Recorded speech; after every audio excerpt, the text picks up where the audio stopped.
Welcome to Vegan Business Talk with Katrina Fox, author of Vegan Ventures, Start and Grow an Ethical Business.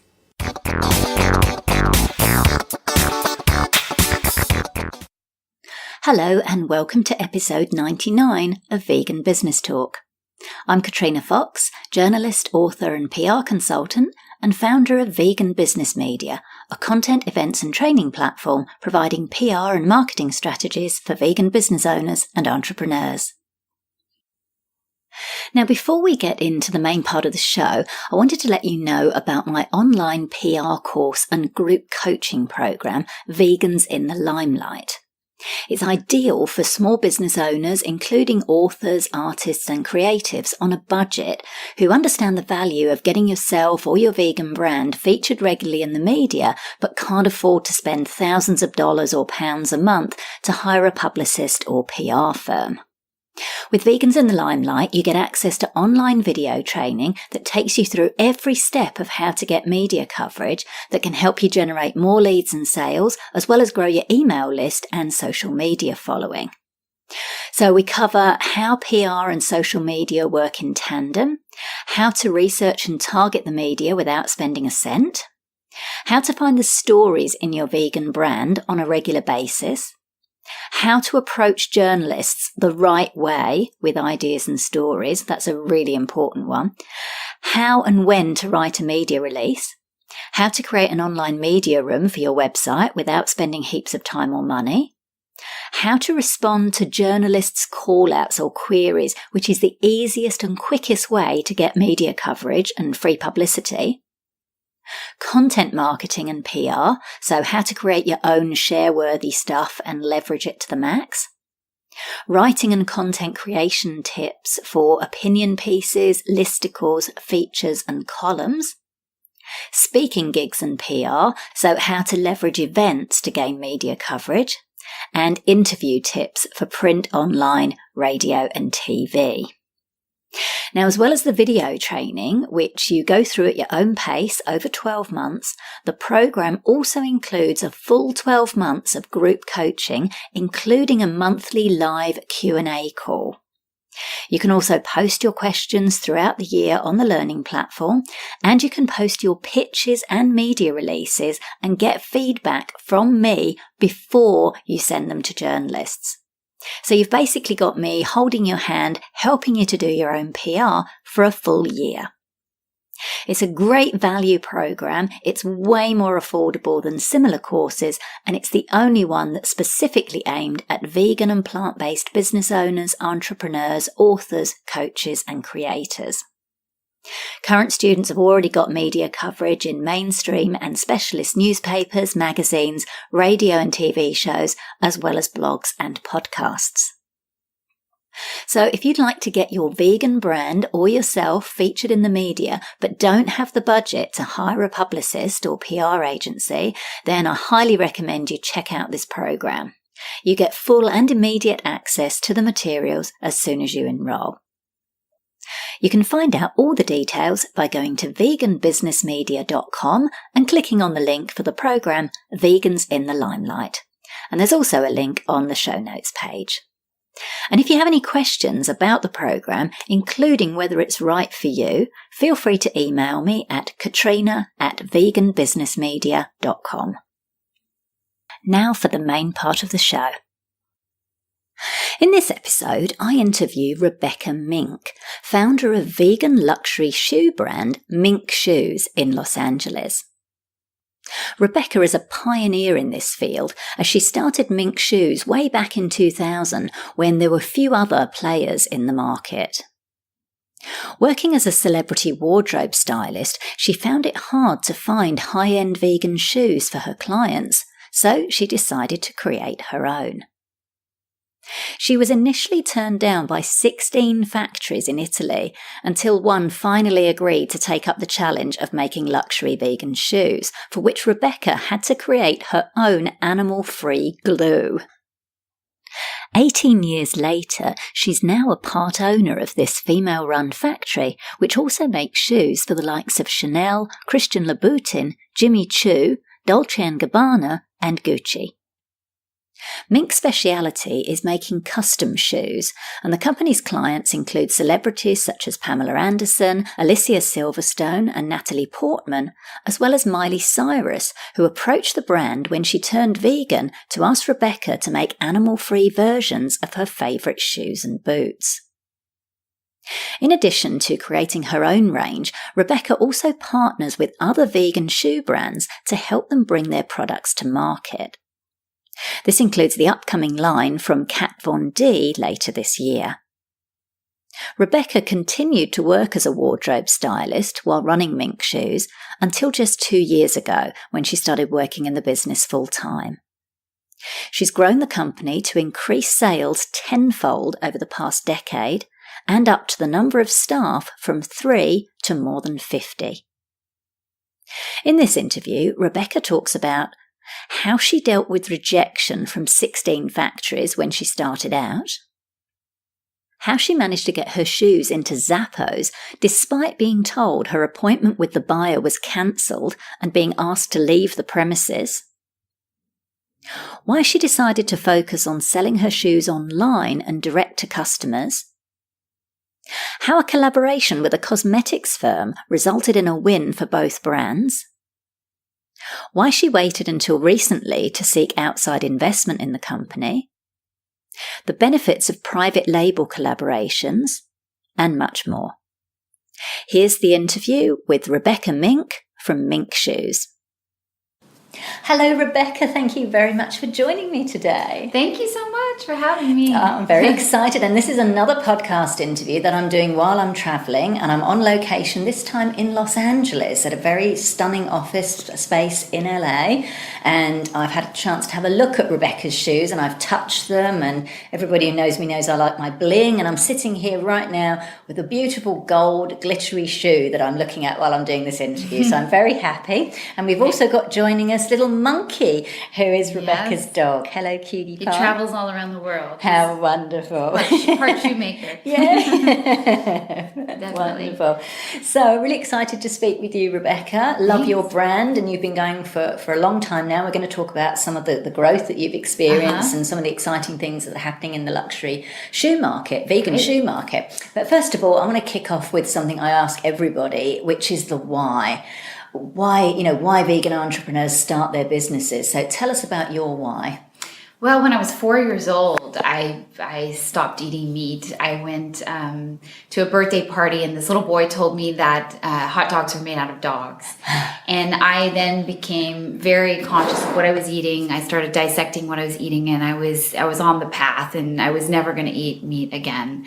And so basically my parents had to accept that and move forward, and I continued on through, all my schooling, and really didn't find a place for myself in the world. I was deeply into fashion. I did a lot of modeling, different fashion stuff, and then I got into doing wardrobe styling and dropped out of college because I was making such great money. And so I was dressing celebrities at a very young age because I was modeling previous. Was that here in LA? Yeah, and I wanted to get on the other side of the camera and do some creative. So I basically started dressing celebrities for the same photographers that I did some modeling for, and then extended it from there and kept going, and off word of mouth worked for many, many, many years as a stylist. So while I'm styling celebrities, I'm still vegan. And so basically I was in a situation where I was 100% vegan styling except for the shoes. Mm-hmm. And it was a really difficult thing for me because I was spending with some celebrity clients for the red carpets up to $10,000 in leather high-end shoes a month. A month? Wow. And not myself, but my clients. And so I was in a situation where I was feeling like I was contributing to an industry I wasn't interested in. I had no other options for my clients to wear in red carpet or to different events because it was I wasn't going to put them in a tennis shoe. There really wasn't an option. I was forced to put them in leather shoes because it was really what they needed to wear to create, the looks. So I said, I'm going to go out and make a vegan option that was a high-end leather shoe, non-leather shoe. So I didn't want to go to China and make a shoe that we already could find at our Payless or, the fun vegan shoes that we were living for because that's all we had. I wanted to find something that was, really at the same competition level of a Prada, a Gucci, a Jimmy Choo, and really make the best vegan shoes in the world. We all know the leather industry is, not the best, and I wanted to, move in that direction, but it was primarily really focused on animals and fashion and combining the two and really doing what I believed in. And I'd worked with a lot of different animal rights groups and I really enjoyed it, but I really wanted to do my own thing. So there I was. I went to Italy and I had spoken to Forbes 10 years ago about this in detail. They were, quite focused on that in an article they wrote about me because I went to 16 different shoe factories over a period of 2 years in Italy where no one wanted to work with me. Wow. Because they were really, it's an interesting thing, which takes us to my mission and why I did this. And that is that people think that non-leather shoes are not great, not fashionable, not comfortable, and Birkenstock or tree hugger. And I'm here on this planet to change how people see that and change how they feel and shift the paradigm of the way people think about leather versus non-leather goods. And as it turns out, the area that accepted and wanted to work with me, and the very first factory that ever made my first collection 17 years ago, is now actually we're part owners of. So we went through this whole process where in the beginning, no one wanted to work with us. And now I have the respect of the entire area and many factories in that area.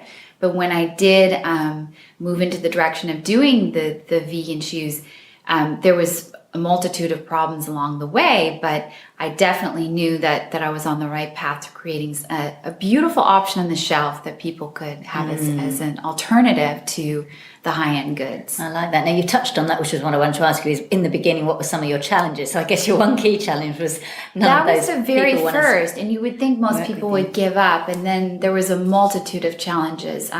Making shoes is difficult. And then making a vegan shoe, there's up to 20 components per shoe. So that means 20 different components, a sole, a heel, all the different materials and all the different things that are involved in making a shoe have to be vegan. So it's quite complex. And so the next thing was making vegan shoes, because that itself was a difficult endeavor. Shoes have to move with weight. They have to hold weight. They have to move with you as you walk and fit right. And with the leather versus non-leather, we had to have some learning curves in creating them. And in the very beginning, some of the fabrics were stretching out, and so we had found ways to line them so that they wouldn't become a size bigger. We also found ways to work with the machinery. When you cut on the cutting machines, cut different with the leather. The molding machines work different with the non-leather. They were melting some of our shoes. We found different ways to work around that. We would put them in the freezers. We have freezers within our facility so that we can freeze them. Then we can work and mold them just as the leather does. And we've worked through many different scenarios where we had production issues with it being non-leather. And then it came down to the glue as well. There's a lot of glue used in shoes. And now it's not so difficult to find a sustainable glue. But when I started 17 years ago, you should have seen the factory's face when I said, but I can't use that glue. After they finally accepted to work with me, they were like, are you kidding me? So it was most factories in Italy 17 years ago used glues that were made from animal materials and animal bones. It was thought to be the strongest glues. They were out for doing the best, and they thought they were doing their best, and I wasn't going to work with that glue. So then I went to create a glue during the process of making this shoe line, and created a rubber-based glue, but now we've actually moved on to a water-based glue, which is even better. So you actually helped to create a glue? Yes, we did. And we also, during the time that we were creating the glue, we were in a situation where the factory was at first reluctant. I mean, they said we need to test it. We tested it on machinery. We tested it for weeks and weeks walking, and we found that it actually worked better. Oh, great. So it actually was cracking less from heat, it was cracking less from water and different exposures, and it was moving really well with the feet. So my factory was quite impressed all along the way as we would develop things, because they've, typical Italian, I love them to pieces. I will never leave making my product there, but they're so funny, because in the beginning they're like,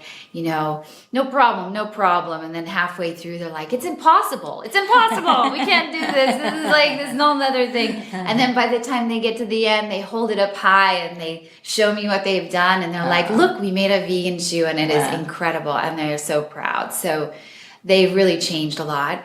And then, because I was a trailblazer, because it was, before people were saying green, before Prius cars were everywhere, before LEED certified buildings were, popular, before any of this was going on, I was making vegan shoes. So then I got to my buyer, which was another big obstacle for me, because then I was, I've got to sell these shoes that I'm making. And I thought, I'm making these gorgeous shoes. They make much more sense than leather shoes for people. Everyone's just going to buy them, And it wasn't quite so, because I didn't have the support of the stores.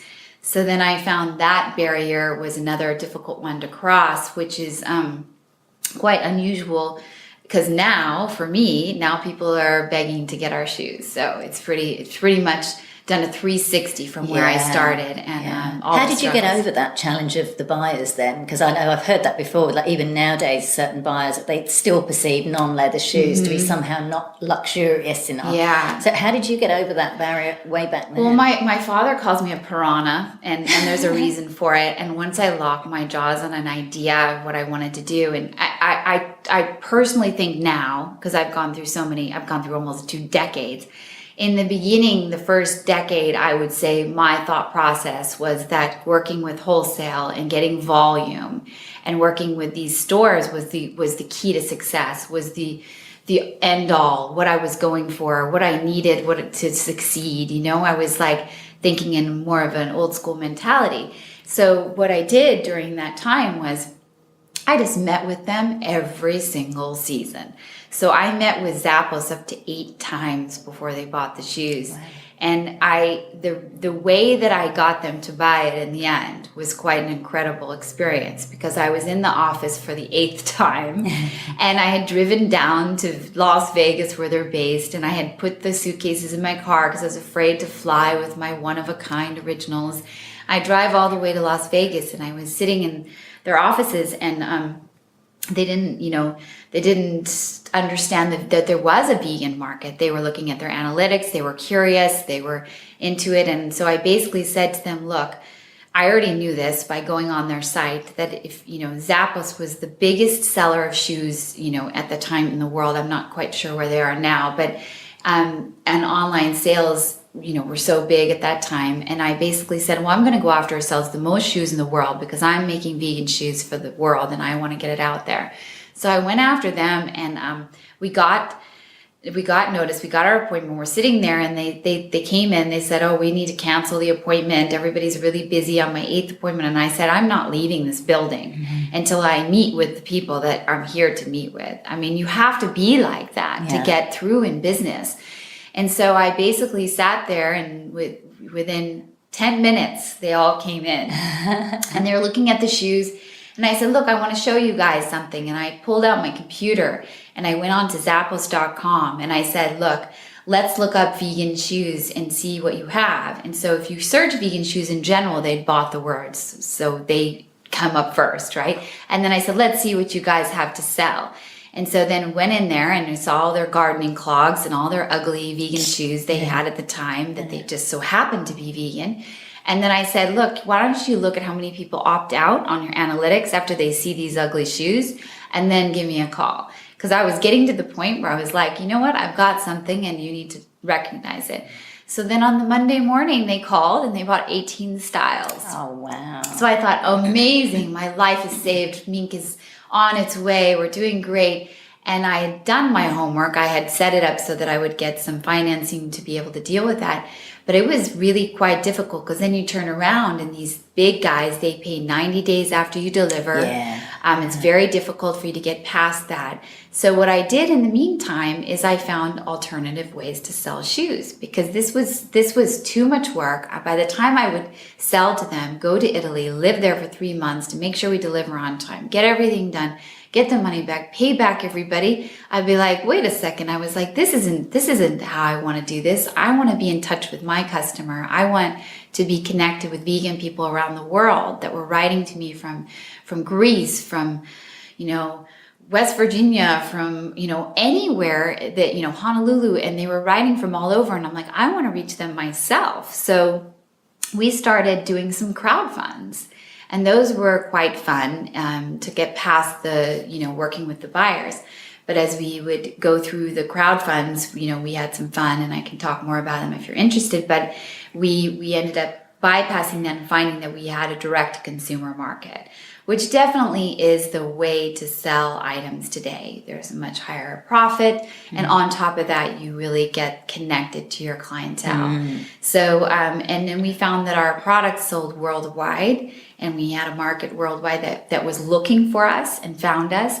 So we started creating collections that we would sell out within, a few days, few weeks, and then we just kept growing from there. And in the very, very beginning when we started, we did a lot of custom because we were starting small, and then we kind of went back to that. So we started doing custom for people that specifically wanted certain needs and found that to be growing our market more than anything else.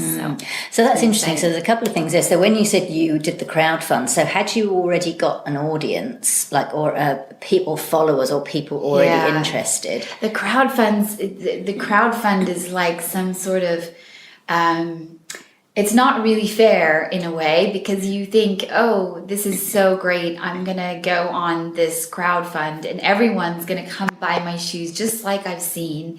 And it's going to be so easy. And then we're going to sell all these shoes. Well, it doesn't happen like that. When you have a crowdfund, you bring everyone to that crowdfund. They're not necessarily doing much for you in bringing an audience.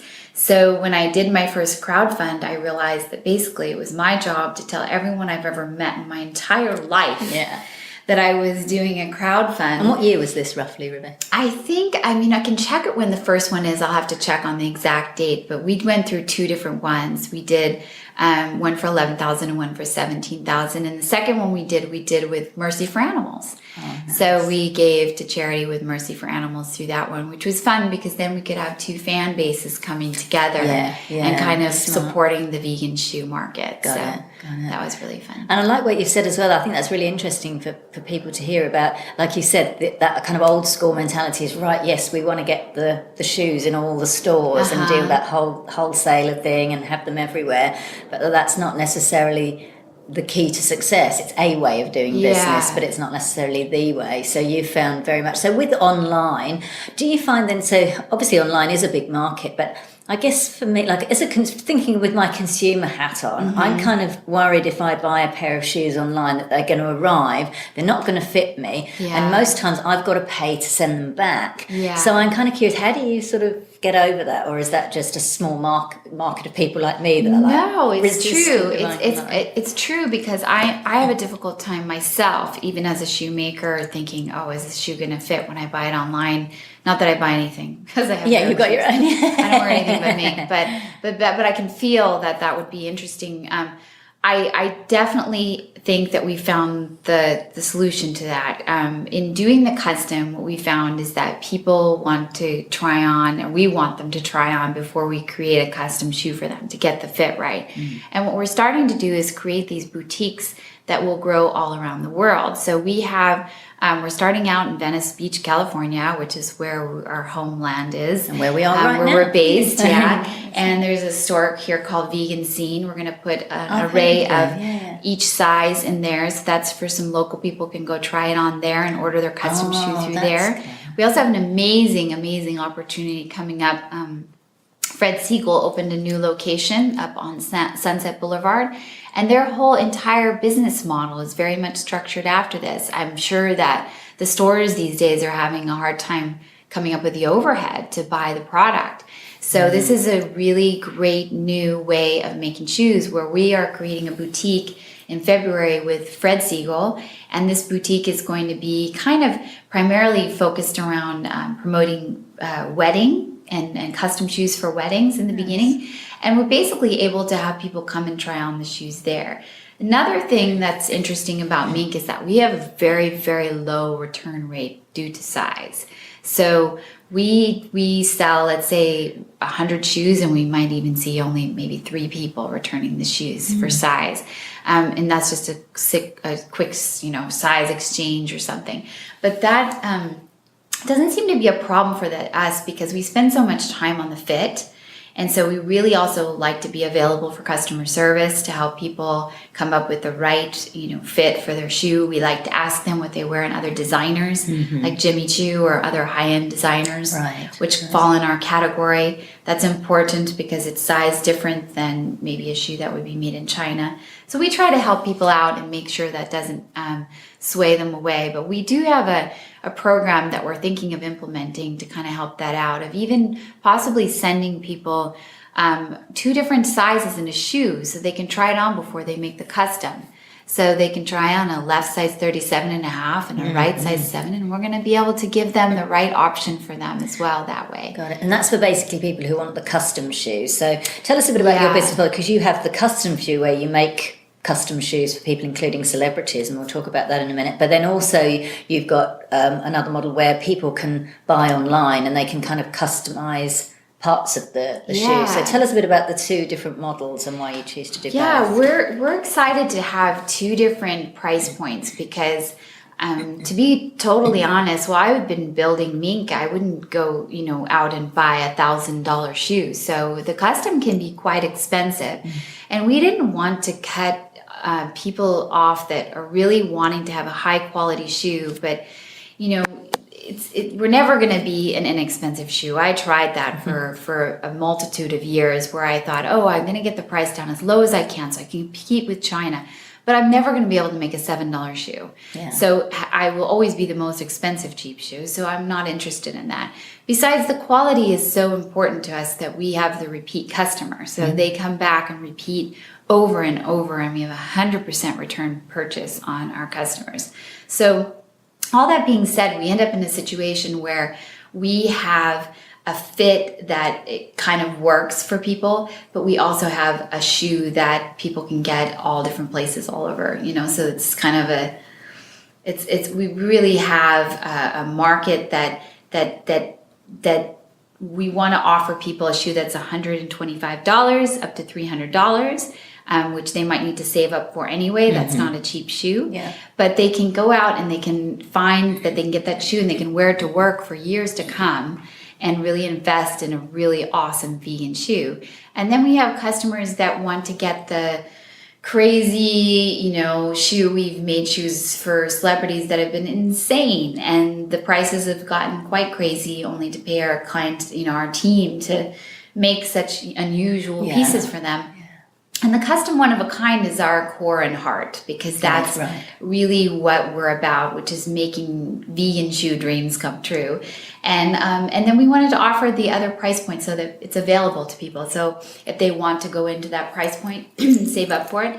And then we find also that a lot of the clients that buy, let's say, the $175 cute ballerina to wear to work, a lot of times they end up coming back to us when they have a wedding or a certain event, and then they make the custom then.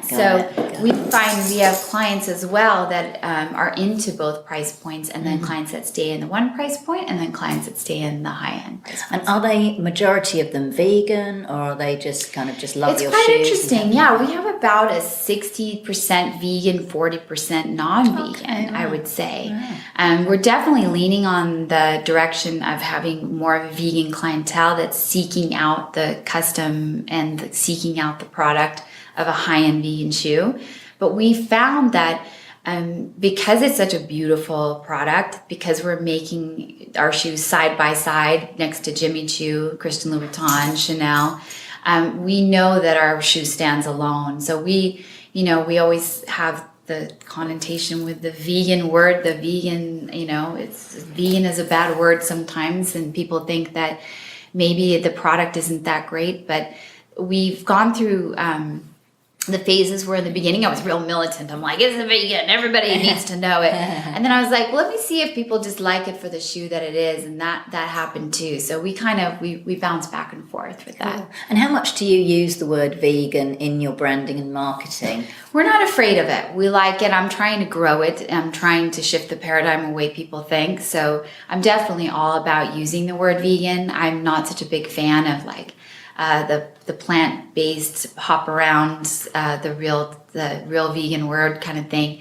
especially with shoes too. It kind of throws people off. I know in the Forbes article that they did about Mink, it was they had a little quote from it that was really popular when I first started, which was people saying, can I eat the shoe? Oh, of course. Because because the vegan word is really used in food. So I was also, really a pioneer in trying to bring that over to the fashion industry. And I'm not about to shy away from the word itself, because I find that it's really, we got to stand up for it, and we get somewhere. So we're on that path. So in terms of, let's talk a little bit about the promotion and the marketing. So I suppose when you first started out 17 years ago, there wasn't social media. So how did you go about kind of, I guess, getting more people to know about your brand then and compared to now? Yeah, it's so fun. Now you just post something on Instagram and you sell shoes. Yeah. I mean, that's literally what's happening to us. If we post, or if, we have a client that posts, we sell shoes immediately after. And it's really an exciting, amazing thing.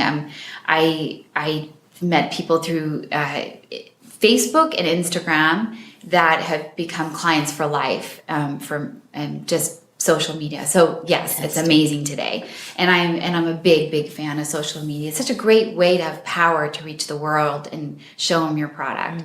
And then back when I started, it was quite an interesting time. It wasn't social media, but there was this buzz. And what I did is I did the grassroots. I stuck to my community in Los Angeles, and I was very deeply involved in the vegan community and my local area. And then I just reached out and I basically went out as much as possible and got out there socializing and wore the shoes and got them out there. And before I knew it, I would end up at events or different parties. And, granted, this is a smaller community, and they'd be like, oh, I've heard of you. Oh, I've heard of you. And that started happening gradually. And then it grew from there, and it organically grew. And the company itself has organically grew. So it's been, because we've had a long haul and we had to wait it out until the market arrived. And the market arrived a little bit in 2008, and then it kind of went away, and then it came back, and it's bigger and better than ever. Yes, so it's really exciting. But I think that in the beginning, the grassroots, organic, believe in what you're doing, and which is still important to a degree today, actually, even as well. I guess. Yeah, definitely.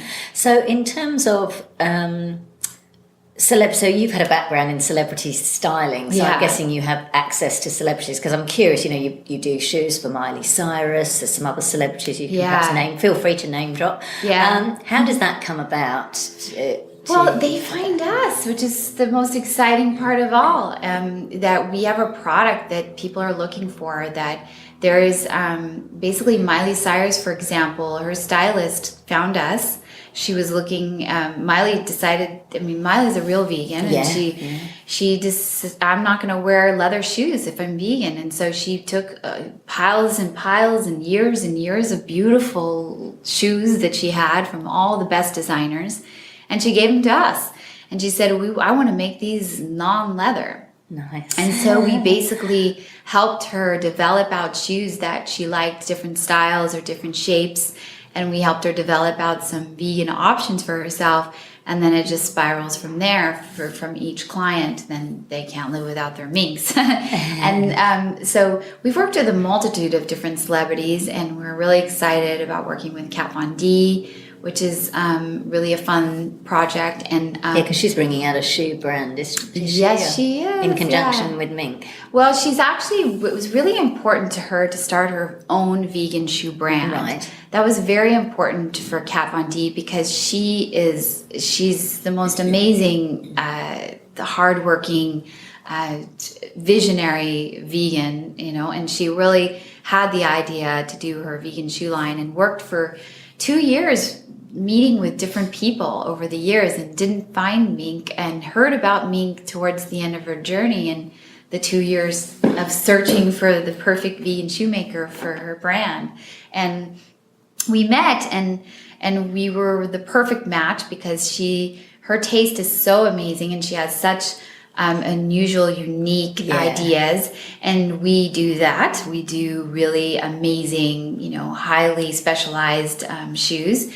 And then she also wanted to produce in Italy or a place that was not China and make a really high-end product. So we were like a match made in heaven. So we've worked very closely and built her brand for her. So it's her brand. It's not, we've done collaborations, but this is they're literally creating her brand. And what's the most exciting thing is that, number one, she's so great and really going to get the word out there with some gorgeous shoes that we're able to create for her. But also, having the partnership where you're growing other vegan shoe brands is really important to Mink because we're not just about our vegan shoe brand and that's it. And we're really friendly with the competitor because we find that it's really important that vegans stick together, and especially in the fashion industry and especially in the shoe industry. And it's a very difficult business, and I want more of vegan shoes available to people. And so in Kat Von D is exactly the same way.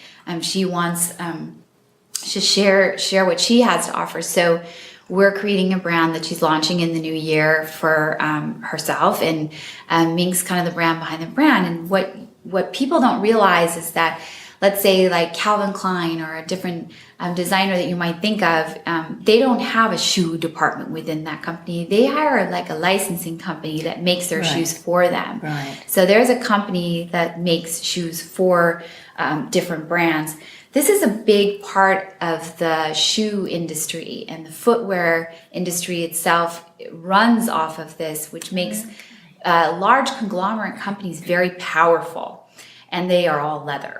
So I'm trying to build out a powerful community of vegan shoemakers within and under the Mink brand, creating their own brands or collaborations so that we can get shoes out there that are super high end, again, to shift the paradigm in the way people think so that they see this amazing product. And so we're doing that with Kat Von D. And that's obviously a business relationship. So you're helping her build her brand, but there's obviously something in it for you as you're not just doing it just as a favor out the goodness of your heart. It's a business collaboration. Well, because she's connecting to all of our contacts, and we're in 100% excitement to have her, be involved. She came to Italy and was involved with working with our team there, which is really fun. So we really see. We really want to start more vegan shoe lines. We're looking to partner with a man to start a men's line in the celebrity world very soon and kind of move out towards doing other options. And we did the Too Faced collaboration. Oh, yes. Which was very fun. It's not a specific celebrity, but you could call the founder of Too Faced a celebrity for sure, because he's the most amazing guy ever. And his in the beauty world. Yes. And you're showing me this shoe now for people listening. I'm actually looking at this collaboration, and it's a gorgeous glitter shoe with eyelashes on the back, which is a lovely touch. So tell us a bit about that collaboration. Yeah, the collaboration with Too Faced has been quite fun because it's a brand that's a cruelty-free makeup brand.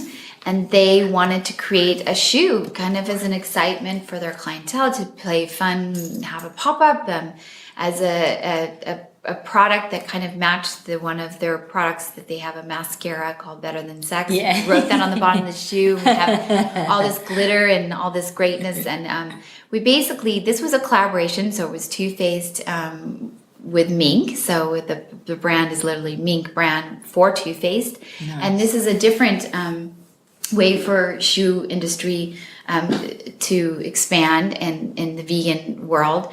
And that is that we can show people through other brands, sharing our fan bases, that there is a vegan option for shoes and getting it out there with people that might not normally seek out looking up online for a vegan shoe. And then they buy it through Too Faced and realize that it's an option. And he's really into animals, Jared, the founder. And so we worked together to create something. He would never work on making a leather product. So we were the perfect match. So That's brilliant. Did they seek you out or you sought them out? Actually, you know what? He's a friend from childhood. Oh, so, wow. He grew an amazing business. One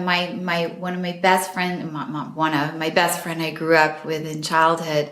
It's her cousin. So I've known him my whole life. So but it was interesting because he said to me, his company was doing amazing. He said, I want to do some shoes with you. So I wasn't quite sure if he was really going to do it. And we came together and he created this idea and we made that. So it really gets exposure to vegan shoes out there. Absolutely. I love that. I love everything you've said about that, about the whole, even with other shoe brands, I love what you said about that because it's such a big thing, like you say, in the non-vegan world of competitors, and you've got to crush your competitors and all this kind of stuff. And I'm always interested to see how vegan entrepreneurs, because other people I've spoken have done a similar thing. They're kind of like, we're on this same mission. Yeah. So do you know what I mean? Let's, help everybody kind of rise up. So I love that you're doing that and you've managed, like you said, it's a win-win. You're helping to create more shoe brands and obviously, like you say, you get exposure to those other fan bases as well, which is fantastic. So we have another layer to that is that we own part of a factory in Italy, which was the very first factory I worked with 17 years ago,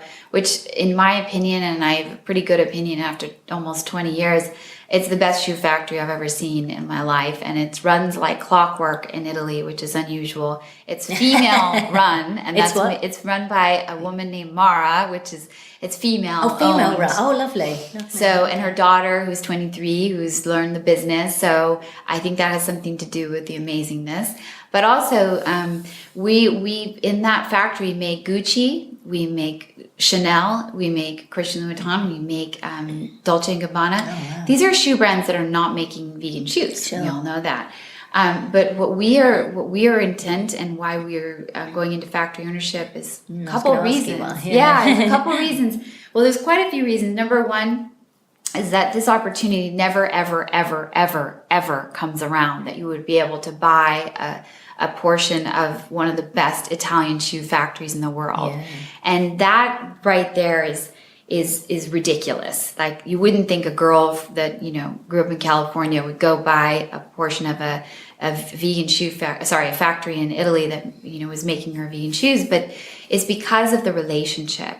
We built a relationship over 17 years. And when one of the partners was retiring, they wanted Mink. And they came to us first. And, there are people from major brands that were trying to get in Italy to buy this section of the factory to control their production line. And we know for a fact that the factory got offered much higher bids than ours, but chose Mink. And for two reasons. Number one, because she believes in the company. She's watched it grow, and the factory owners were like, we want you to partner with us. And they wanted a friendly partner that wasn't trying to take over. And they also had this image that, they're forward thinking, and they truly believe that vegan shoes are the future. And so do I. And obviously, after I've almost died building this. But basically, we're at a point where I know, and mark my words, because I've been around 17 years watching this whole thing, I know that these major designers that I'm making shoes and leather for in this factory, in our factory, are going to make vegan options. And when they do, we are the best at making vegan shoes in the world.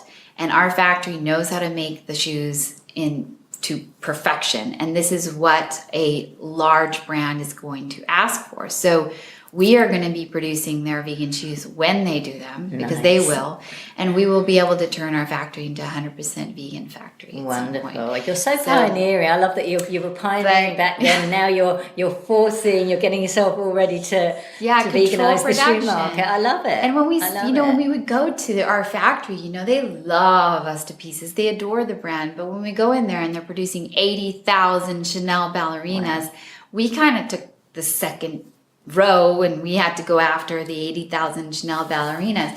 With the ownership, it's really brought us very close, and so our production is much more secure than it's ever been as well through that. Wow. So we're not after Chanel anymore. Oh wow, that's fantastic! I love that you're such a pioneer. Now you mentioned some celebrities. I know you mentioned Miley Cyrus. Can you say who else you've made shoes? But you mentioned the men's line, Russell Simmons. Yeah, Russell Simmons. We love him. He's a big vegan supporter. Russell Simmons, when it came to us and wanted to make some fruity colored shoes. And so we made some shoes for him.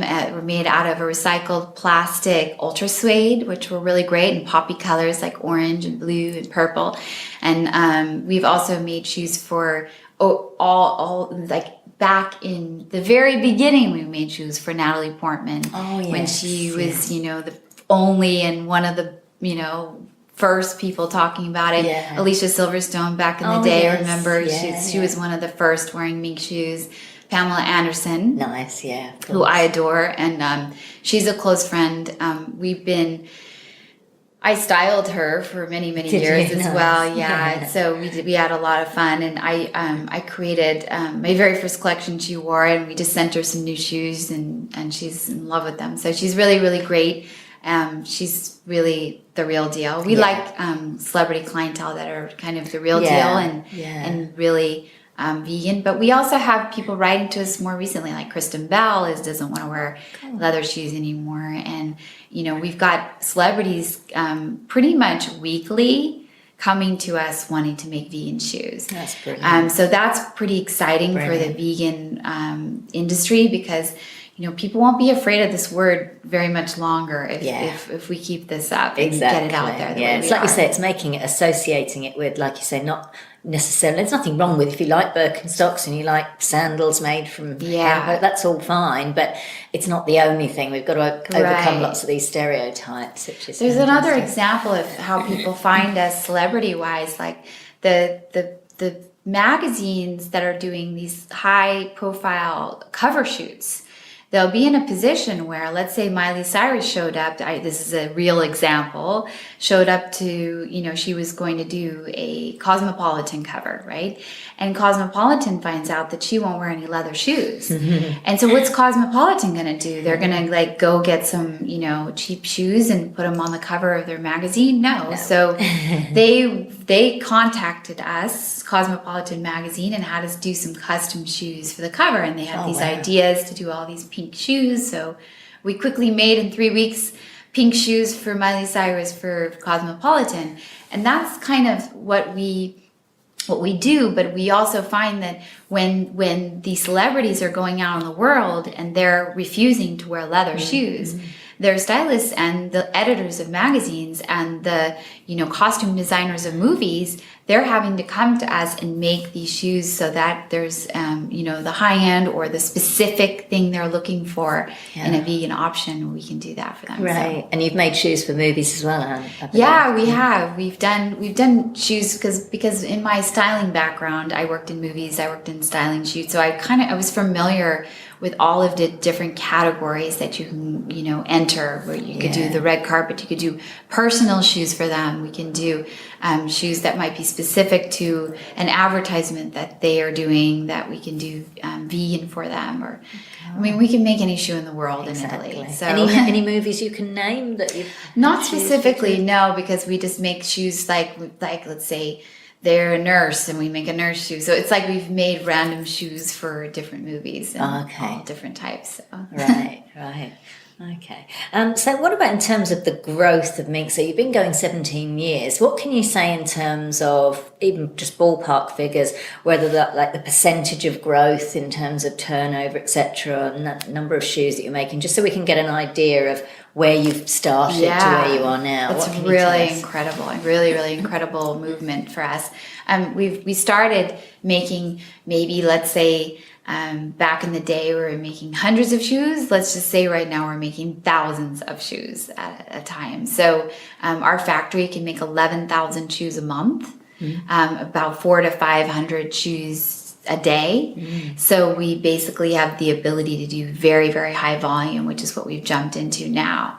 In the beginning, I think that the growth was quite gradual. And I think that in 2016, 17, the world changed. I ended up in a situation where I would go to a party and one person would see a custom shoe that I would either be delivering or a friend would be wearing there or a client would be wearing there. And I would leave these parties with piles of shoes in my hand that people would be giving me that they wanted to make custom. So that started happening in 2016. And I was like, wow. So our numbers went up and we started producing the online available for them. So what we're after right now is that we're raising money. And we're out raising money with investors so that we can get to the next level. We've really got some amazing vegan investors, and we're moving out into like the venture world, and we're growing, and we have a lot of interest. It's literally almost a buzzword we're scared of vegan in a lot of ways, but it's almost a buzzword in the investor world right now is the word vegan, because we're growing and people know it. So we've kind of gone through a transition in the last 2 years that has brought us from hundreds to thousands of shoes. In terms of percentage of turnover, has it doubled, tripled? Like, what can you sort of say around that? I would say we've gone, it's tenfold this year. Since when you started? Yeah. Oh, right, this year. Yeah, this year specifically, because we have other collaborations lined up. It's just never ending. When we move into this launch with Kat Von D, we're going to find that our factory's equipped to make other vegan brands. We've had other vegan brands, people that are starting vegan brands wanting to make shoes in our factory. That's nice. So our production has just gone from 10 times bigger than it's ever been. So, yeah. Now, you mentioned investors at the moment. So in terms of starting up a business, as obviously, and you've mentioned you've crowdfunded. With investors, obviously, generally speaking, you're giving away part of your company. So what are some of the pros and cons that you see around the different types of ways to fund a business? Well, I've done something very smart. I held out for a really long time before I got the investors. And the reason that I did that was because I didn't want to take in an investor's money before we had market. I didn't want to put that pressure on myself. Yeah. I didn't want to put the money from somebody else into the company when, we really, to be honest, it was, I kept my day job for very, very, very. You did? Yeah. Okay. Thank you for sharing. I basically was working as a wardrobe stylist. I didn't quit my day job 17 years ago. I kept working as a wardrobe stylist. Until when? The sneeze was my dog. Oh, that's little Gesundheit. The little Chihuahua sneeze. So basically, I built it over time, but When did you quit your day job? The day job was literally 2 years ago. Nice. Okay, so it's been a while. Yeah, cool. only about 2 years when it started. Yeah, when I started leaving parties with my arms full of shoes, you kind of know you're onto begging something me then. to make. I was like, okay, well, I think I can, make a living out of this and do it, and gradually built the team out. And today, we've gone from me doing everything by myself. Yeah, as many entrepreneurs do. Yeah, and building that out. And I made such a great salary as a wardrobe stylist that I was able to pay a team, work myself as a stylist. And I was so sad because I would go to work as a stylist and these young, cute girls I could pay were building my company while I was, helping tell them what to do in the morning. And I'd leave and go to my day job and come home and meet them, and kind of built it as I went. Nice. And then I, dug in and wrote the business plan, and I've gone out there raising now, and that's really a game changer for us, because when we have the cash flow, we get the power to move into different revenue streams. Yeah. And we can go back into wholesale with the cash flow and build that out. And we have the collaborations and the private labels, such as doing Kat's brand for her. And so we just really feel like right now, bigger than ever, it's grown out to a point where we've gone from just me to 55 employees, including our factory. Wow. So between here in California and Italy. Mm-hmm. Wow, that's amazing. Yeah, so the past 2 years, that's massive growth. Yeah, so we've gone, exciting. 2 years ago we had 3 people.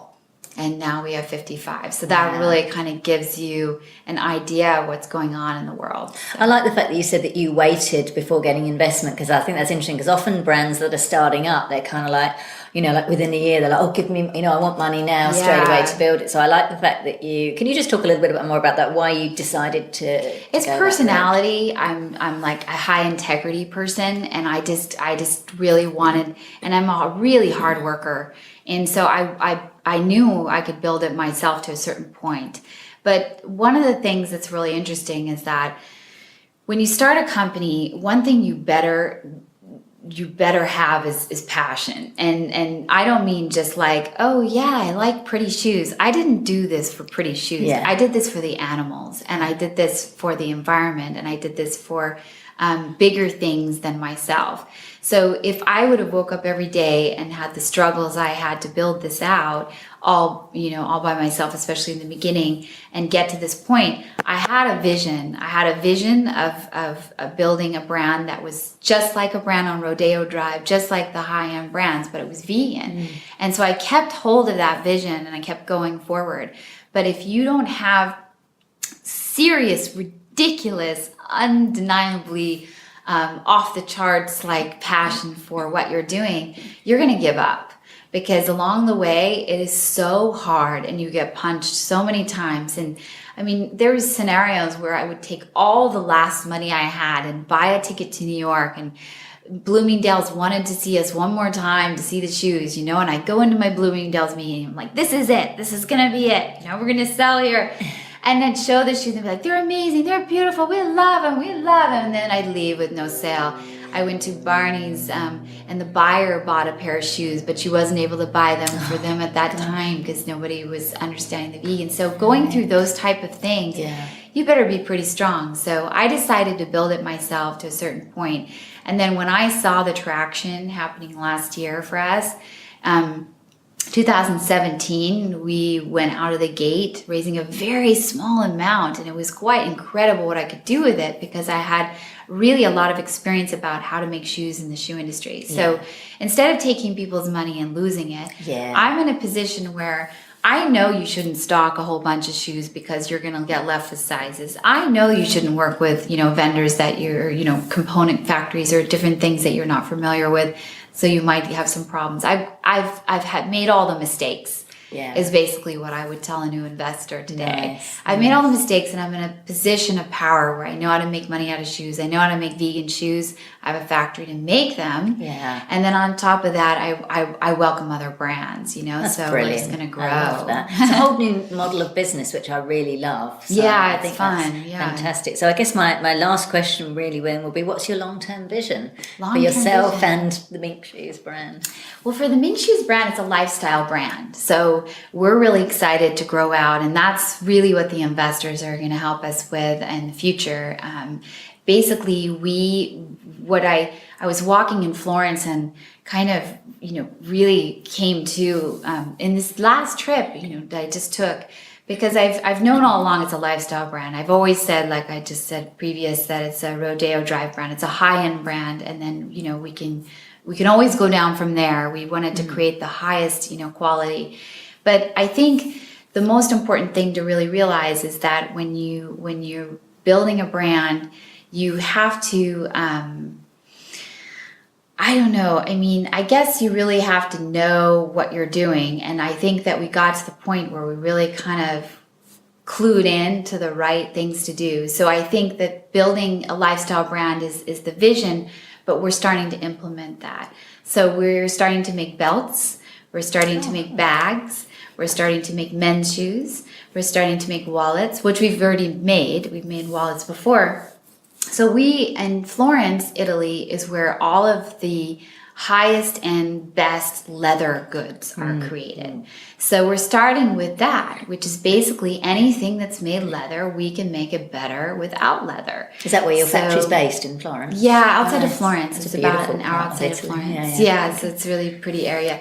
But so basically that whole area is very, they're the best belt makers in the world. They're making in leather. We're getting them to make non-leather. The best wallet maker in the world, it adores Mink and makes very, smaller quantities for us. We make 100,000 wallets for Valentino, and then they make 100 for us. So Nice. it's really, they believe in us. They've learned through the, like I said, through that community and that certain area that we're in, which creates all the high-end brands.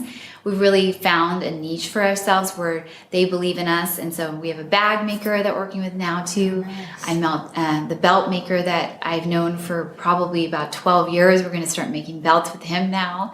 So we're kind of bringing the artisans of Italy to the world by offering a non-leather version of a super high quality good. Brilliant. And then one thing I wanted to ask you, when you said you bought into the factory, because when we were talking before, you were talking about how a shoe, like for example, the different components are made in 20 factories. So what portion, when you say you own the factory that makes shoes, is that like the base? Like what part of the shoe are they making? So there's all the different factories. There's the heel factory, the sole factory, the cutting factory, the sewing factory for the upper, the charms, whatever, right?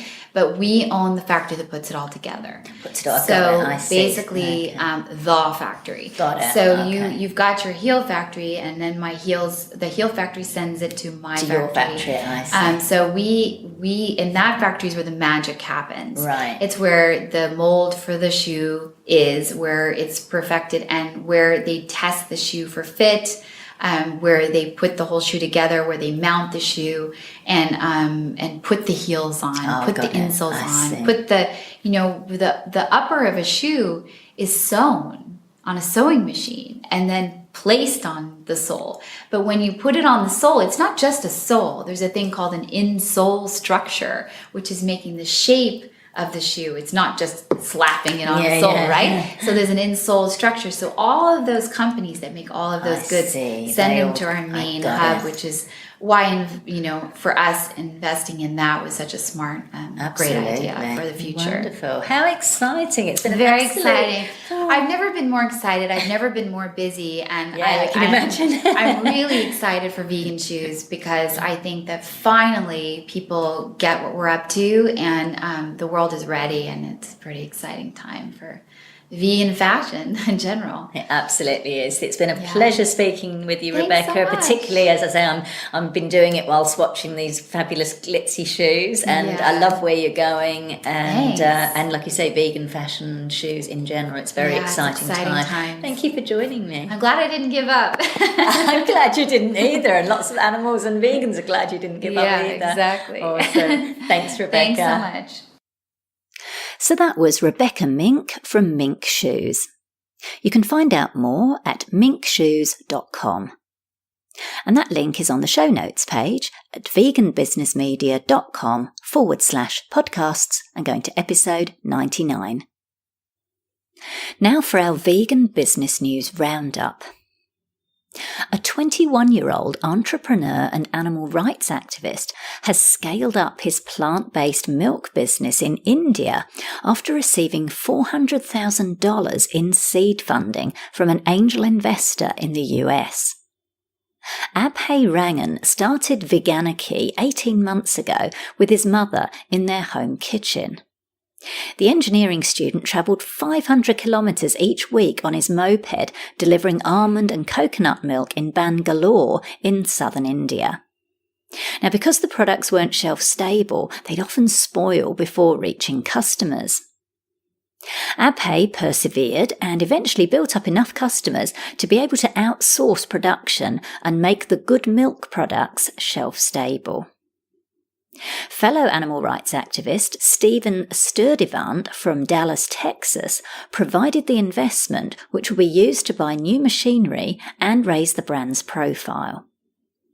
This month, that's March 2018, if you're listening in the future, Veganiky launched its products nationwide via low-cost shipping. You can find out more about this story in my Forbes column, and I'll put a link to it in the show notes page. What I love about it is that 2 animal activists collaborated and magic happened. Dairy holds cultural significance for many people in India, so Abhay certainly has his work cut out for him, but he's up for the challenge, and it just goes to show that when you're passionate, people will often take a chance on you and your business. I'm really excited to see the impact that this young entrepreneur will have in the plant-based dairy alternatives market in India. Vegan biohacker Ryan Bethencourt is aiming to transform the $30 billion pet food industry in the US with the introduction of cultured protein products for companion animals. Wild Earth is the latest biotechnology venture for Bethencourt, who's also invested in clean meat startups such as Memphis Meats for human consumption. The company's first product is a cultured vegan dog food made from human-grade koji, a distant relative of the mushroom. Brewed with plant-derived sugars, the animal-free dog food is engineered with fungal strains at the molecular level, resulting in a high protein content that's comparable and in some cases superior to animal-derived protein sources. Now, all pet food in the US, even vegan products, are required by law to be tested on animals. But rather than use dogs and cats kept in cages in labs, which is what the majority of commercial foods do, Wild Earth took advantage of a humane protocol approved by People for the Ethical Treatment of Animals, where rescue dogs in their own homes taste tested the company's products. I love that. Now, the company is also developing a cultured mouse meat for cats, which isn't vegan, but it provides a solution for those people who are living with or caring for carnivorous animals. Some commercial pet foods can contain meat scraps unfit for human consumption from what's called 4D animals, dead, dying, diseased or disabled. And that includes animals who have died from infections, as well as antibiotics and toxic ingredients. And the FDA, the Food and Drug Administration in the US, recently recalled contaminated pet foods that contain traces of barbiturates used to euthanize animals. So this is a market that's set to grow as more people want to feed their pets healthier and more ethical foods. Now, I also wrote about this for Forbes recently, and again, I'll put a link to the story on the show notes page so you can get more details. Finally, men are leading the UK's searches for plant milks. This is one of several findings of research firm Hitwise's new trends report on veganism. The survey on green living is based on a sample size of 3 million people, and it also found searches for veganism in general have increased by 50% in the past year alone. Searches relating specifically to health are growing even more by 70%. Searches for vegan meat alternatives have increased a massive 73%. There was a 175% increase in vegan-related Wagamama searches after the launch of the restaurant's vegan menu. And vegan-related searches increased 116% following Nando's new vegan options. The Hitwise study reveals that millennials are the generational drivers, with 33% more likely to search around veganism than the generation before them, which is my generation, Gen X. Unsurprisingly, because we Brits are famous for enjoying a nice cup of tea, the data revealed that the most popular related question around vegan milk is, what's the best vegan milk for tea? Hitwise's analysis shows that plant milk searches have increased 40% year on year and are up 74% for vegan milk. Now, previously, these kinds of searches would have been driven by consumers with an intolerance or an allergy, but now they're a conscious choice for those living without an allergy. According to Hitwise, 55% of free-from consumers don't even have an allergy. Finally, the study noted that the UK free-from industry is heading for a £558 million valuation this year. So these figures are heartening, and of course they're helpful for you as a vegan business owner, especially if you're in the food industry. It's good to know that you're on the right track, and this kind of data is also valuable to share with potential investors. So that's it for this episode of Vegan Business Talk. Thank you so much for tuning in. If you enjoyed the show, I'd really appreciate it if you gave it a review and rating on iTunes or any other platform you're listening on. Finally, I encourage you to head over to veganbusinessmedia.com, where you can find more free resources as well as details of how we can work together to help you grow your vegan business. I'm Katrina Fox, author of Vegan Ventures, Start and Grow an Ethical Business. And I look forward to catching up with you in the next episode of Vegan Business Talk. Bye for now.